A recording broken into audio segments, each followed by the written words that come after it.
Halo. Hai, Assalamualaikum. Perkenalkan, nama saya Marsanda Suraya dengan NIM 0305221030. Nama saya Gasaki Fatunia dengan NIM 0305222066. Saya Ica Amelia dengan NIM 0305222055. Nama saya Adawi Aritongan dengan NIM 0305222047. I dari kelompok 5 akan menjelaskan tentang keseimbangan pasar. Oke, mari kita pelajari bersama. Keseimbangan pasar atau yang biasa disebut dengan equilibrium market. Nah, pertanyaannya apa sih keseimbangan pasar itu? Jadi, keseimbangan pasar itu adalah di mana jumlah barang ataupun jasa yang diminta oleh konsumen sama dengan jumlah yang ditawarkan oleh produsen pada tingkat harga tertentu. Maksudnya di sini, keseimbangan pasar memiliki kondisi antara permintaan dari konsumen dan produksi dari produsen itu tingkatnya seimbang, jadi tidak ada yang berat sebelah. Kemudian, dalam situasi ini tuh nggak ada kecenderungan perubahan harga karena kekuatan permintaan dan penawarannya berada pada posisi yang seimbang. Titik keseimbangan itu biasa dikenal sebagai harga keseimbangan atau disebut dengan equilibrium price, dan jumlah keseimbangan disebut dengan equilibrium quantity.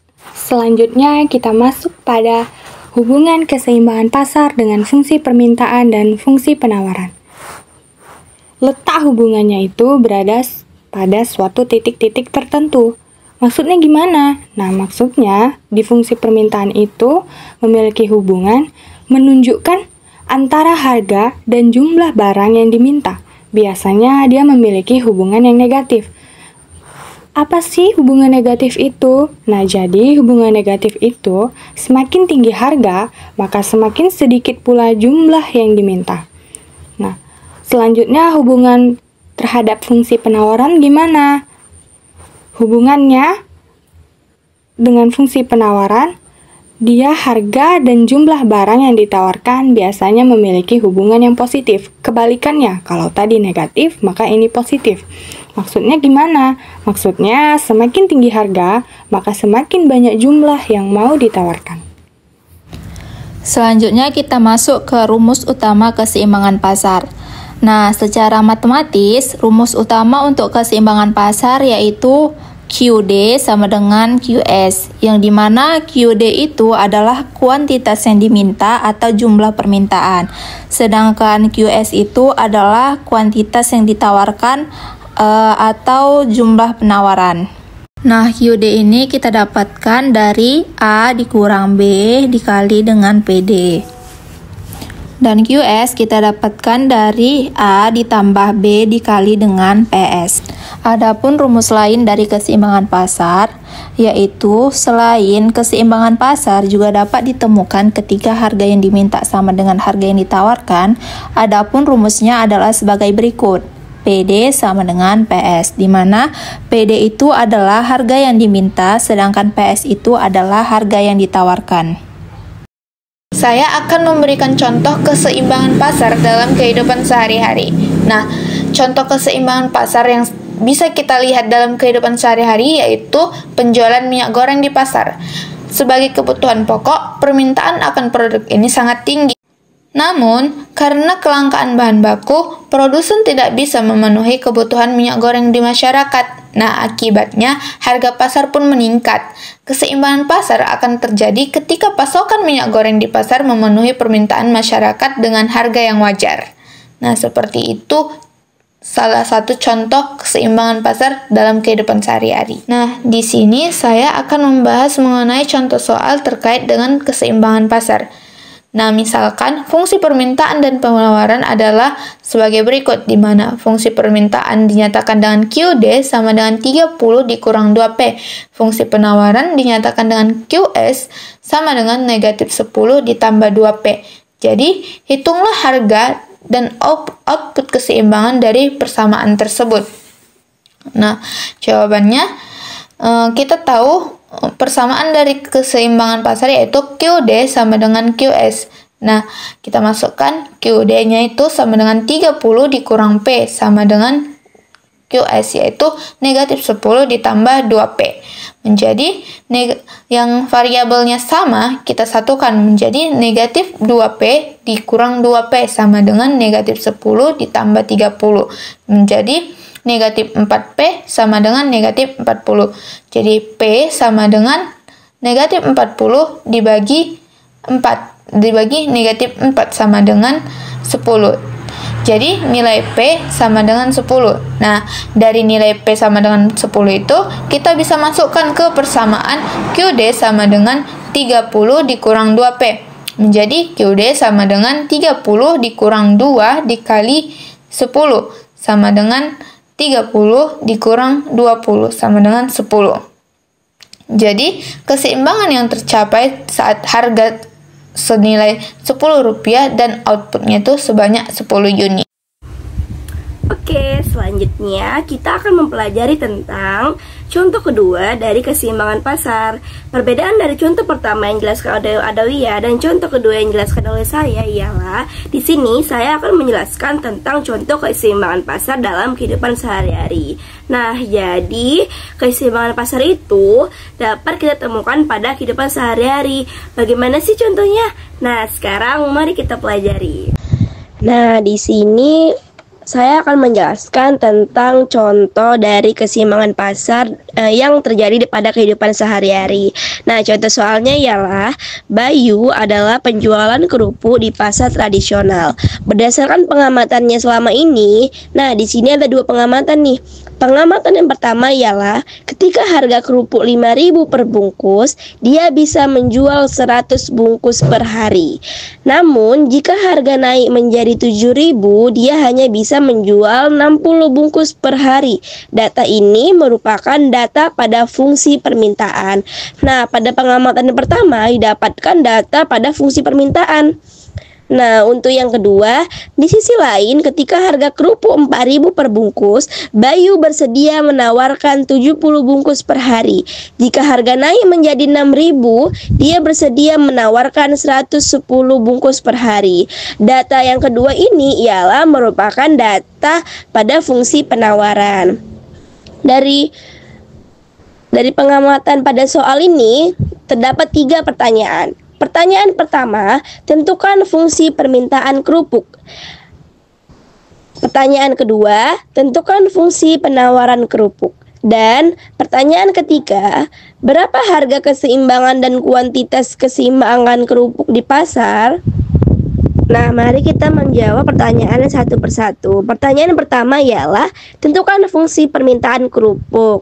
Cara menentukannya, di sini fungsi permintaan itu akan dipermisalkan sebagai QD.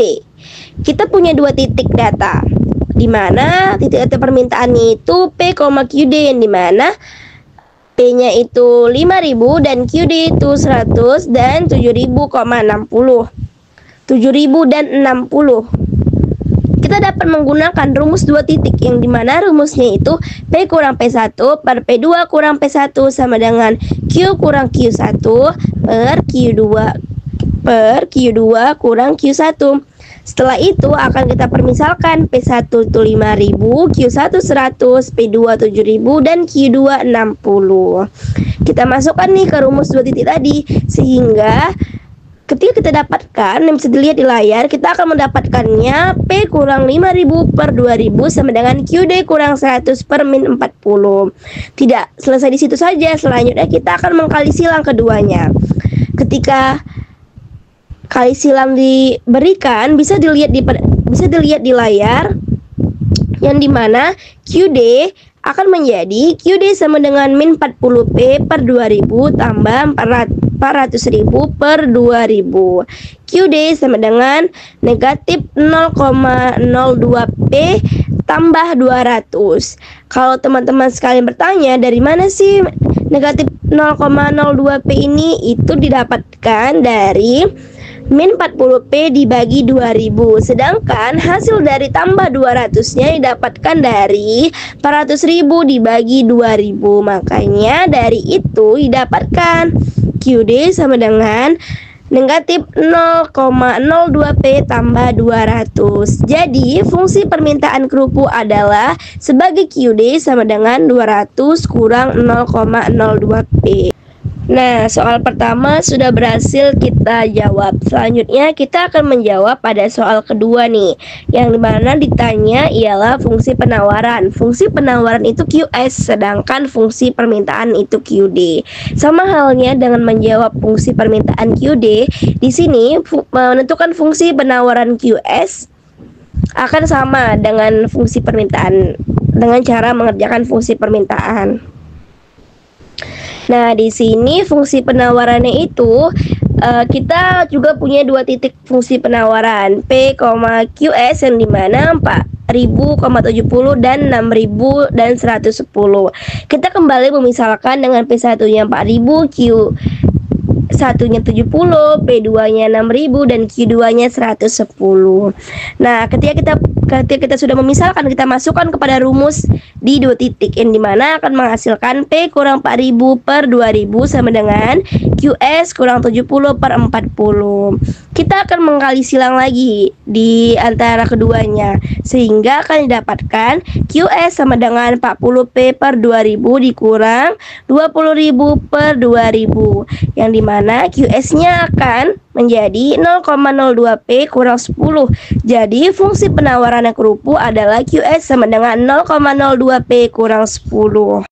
Selanjutnya kita akan menjawab pertanyaan yang ketiga, yang dimana kita disuruh nih menentukan harga keseimbangan PE dan kuantitas keseimbangan QE. Kita akan menyamakan antara QD dan QS, yang dimana kita masukkan saja hasil dari QD, fungsi permintaan yang sudah kita kerjakan di pertanyaan 1, dan QE dan QS, fungsi penawaran yang sudah kita kerjakan di pertanyaan kedua, yang dimana QD-nya 200 dikurang 0,02P sama dengan 0,02P kurang 10. Nah, dimana kita harus sama-sama menggabungkan nih mana yang berkoma dan mana yang mempunyai P dan mana tidak mempunyai P-nya.